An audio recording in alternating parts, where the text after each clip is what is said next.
Hey everyone, welcome back. If you want to use Meta AI Assistant, it is very simple and beginner friendly. First, open the Meta AI app or open any Meta supported app like WhatsApp, Instagram, or Facebook where Meta AI is available.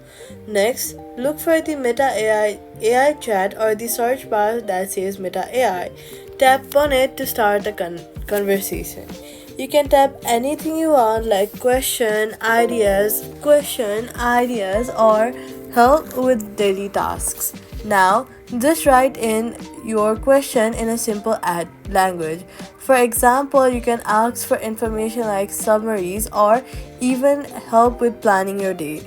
Once you're done typing, click the send option. Once you send your message, Meta AI will reply instantly with useful answers. You can keep chatting like a normal conversation and ask follow up questions anytime. It learns your context during the chat to give better answers. That's it. Now you know how to use Meta AI Assistant easily. Thanks for watching and see you in the next